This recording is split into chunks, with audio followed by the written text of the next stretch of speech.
네, 뉴스 속 경제 이슈를 심층 분석하고 최신 고용 동향을 살피는 고용브리핑 365 시간입니다. 오늘은 팽지훈 기자와 함께합니다. 안녕하세요. 네, 안녕하세요. 게임적 요소를 활용해 지루한 일상을 새롭게 변화시키는 실험들이 곳곳에서 일어나고 있다고 합니다. 바로 게이미피케이션을 통해서인데요. 어떤 내용인지 이슈픽에서 살펴봅니다. 네, 게임을 통해서 일상을 새롭게 변화시킨다. 왠지 의미 있는 과정이 될 것 같은데요.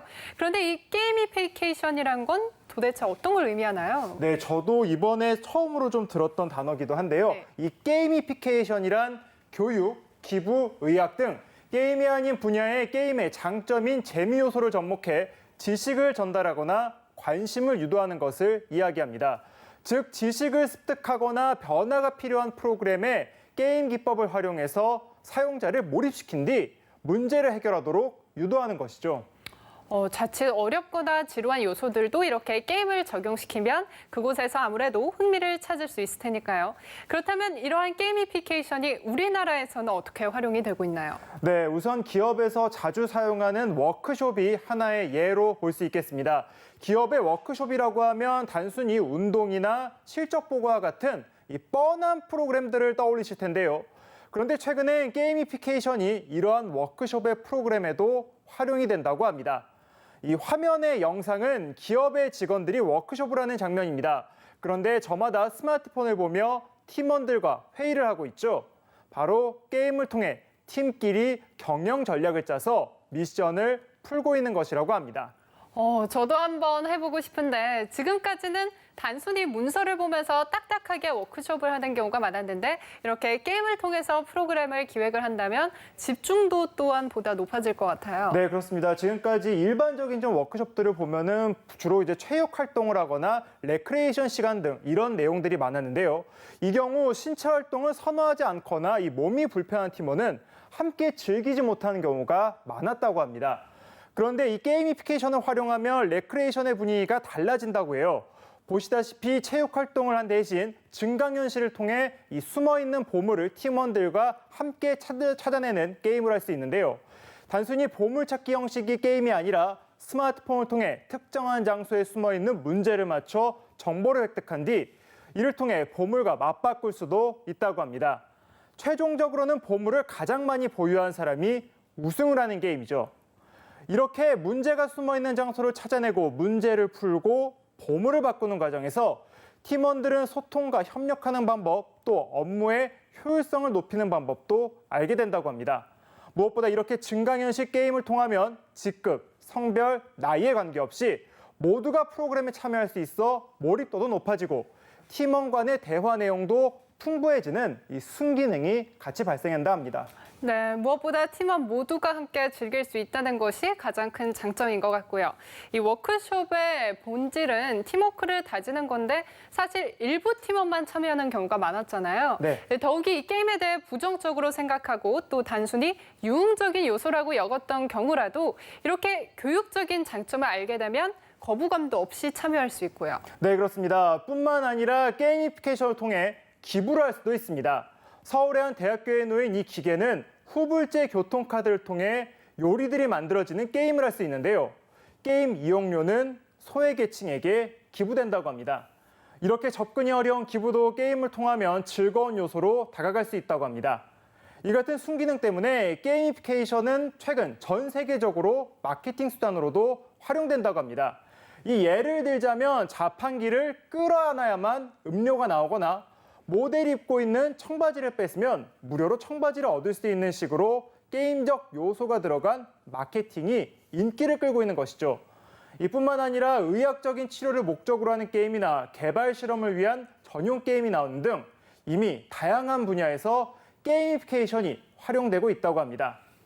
한 조사에 따르면 2018년 68억 달러에 불과했던 전 세계 게이미피케이션 시장 규모가 2024년엔 4천억 달러에 이를 것이란 전망까지도 함께 나오고 있는 상황입니다. 네, 무엇보다 이 게임 요소를 통해서 흥미를 유발시키고 또 즐거움을 통해 적은 비용으로도 이렇게 큰 효과를 낼 수 있다는 점에서 게이미피케이션이 활성화가 되고 있는 것 같은데요. 이 게임의 가장 큰 장점인 재미 요소를 잘 활용한 경우인 것 같아요. 네, 그렇습니다. 이 때문에 최근엔 초등학교에서도 게이미피케이션을 통해서 수업을 함께하는 경우가 늘었다고 합니다. 이 지금 자료화면으로 함께 보고 계시는 것은 초등학교의 한 수업 모습입니다. 지금 현재 학생들이 일반적인 보드게임을 하는 것처럼 보이지만 사실 알고 보면 이것은 한국사 공부를 하는 중이라고 합니다. 역사에 나오는 인물을 맞춘 뒤 특정한 시대의 카드를 가져가는 게임이라고 하는데요. 이렇게 게임을 활용해 팀을 이뤄 공부를 하면 딱딱한 역사도 즐겁게 배울 수 있고 어려운 한자도 자연스럽게 습득할 수 있어 집중도가 높아져 학생들은 물론 학부모들의 호응도 크다고 합니다. 도전하고 탐험하고 소통하는 것이 바로 이 게임의 본질이죠. 전문가들은 게임의 장점만을 활용하면 마케팅은 물론 교육과 경영 전략에도 좋은 교재를 쓰일 수 있다는 조언을 하고 있습니다. 네, 게임의 장점을 활용한 좋은 사례라고 볼 수 있을 것 같습니다. 다음은 유용한 경제용어만을 쏙쏙 골라 소개하는 뉴워드 시간이죠. 네, 오늘의 뉴워드는 바로 알파 테스트와 베타 테스트입니다. 소프트웨어나 게임을 개발할 때 알아두면 이 바로 좋은 용어인데요. 알파 테스트는 소프트웨어나 게임 업계에서 신제품을 개발할 때 개발 중인 프로그램의 문제점이나 콘셉트, 시장성 등을 살펴보기 위해 회사 내부에서 직원들을 상대로 처음 실시하는 테스트를 이야기합니다. 여기에서 말하는 알파란 알파와 오메가처럼 첫 시작을 의미하는 단어기도 하죠. 이 가장 처음 하는 테스트이기 때문에 프로그램은 당연히 미완성일 수밖에 없을 것입니다.